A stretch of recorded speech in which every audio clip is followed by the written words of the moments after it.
Teman-teman, kembali update. Kali ini gue mau ngebahas tentang pergantian visa turis menjadi student visa. Jadi saat ini tuh banyak banget agen pendidikan yang merasa khawatir ataupun deg-degan, under pressure, nervous, bingung, dan serba tidak pasti karena banyak visa turis yang kemudian berganti menjadi visa student itu ditolak. Jadi artinya banyak yang udah datang ke Australia pakai visa turis kemudian ganti menjadi visa student itu banyak ditolak. Padahal sudah mengikuti semua ketentuan dan persyaratan-persyaratan yang diminta oleh Australia, bahkan sudah mengikuti standar strategi migrasi terbaru. Tapi sayangnya banyak yang kena tolak karena mengajukan visa student di dalam Australia atau secara onshore. Sehingga banyak agen-agen pendidikan itu yang merasa kayak nggak confident untuk melodge dokumen untuk mengajukan student visa secara onshore. Salah satu kasus adalah adik ipar gue itu datang ke Australia menggunakan visa turis, berkunjung ke rumah kita, terus kita niatkan untuk yuk daftar sekolah di Australia gitu. Nah, strategi migrasi Australia itu berubah banyak di tahun ini, di awal tahun ini terutama, sehingga adik ipar gue pun kena imbasnya.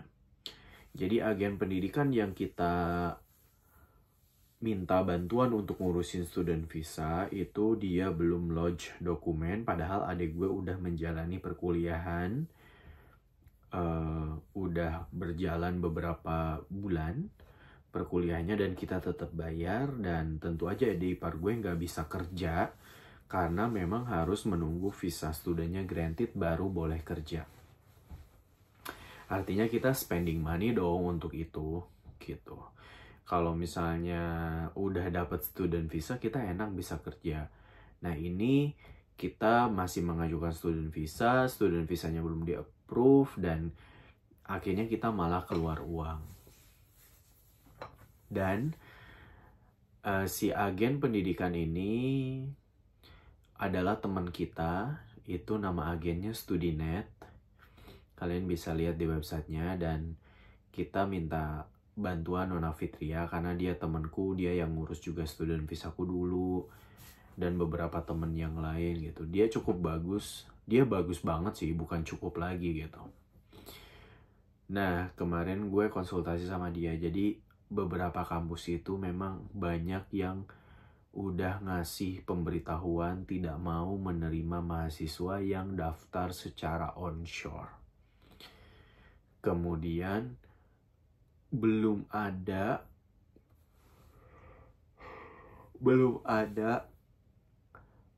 aplikan atau orang yang mengajukan student visa secara onshore itu di approve.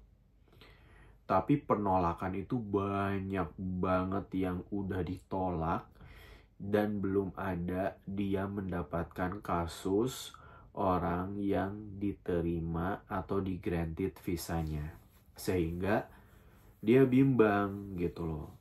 Ini kalian yakin mau lodge? Sebenarnya si agen gue tuh tinggal klik lodge aja gitu. Semua dokumen udah lengkap semua di aplikasi, di website secara online, tinggal klik aja lodge. Tapi dia nggak berani. Nah, dia menyerahkan ke kita untuk diskusi bagaimana baiknya, dan kita juga bingung akhirnya mau gimana gitu.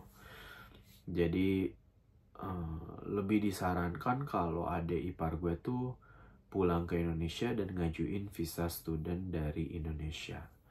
Masalahnya dia sudah terdaftar di kampus, sudah mengikuti perkuliahan, dan dia ngikutin program yang kemarin tuh dapat beasiswa. Beasiswanya lumayan, 80 jutaan. Jadi bayar kuliah 2 tahun itu 280 juta, dia cuma bayar 200 juta gitu.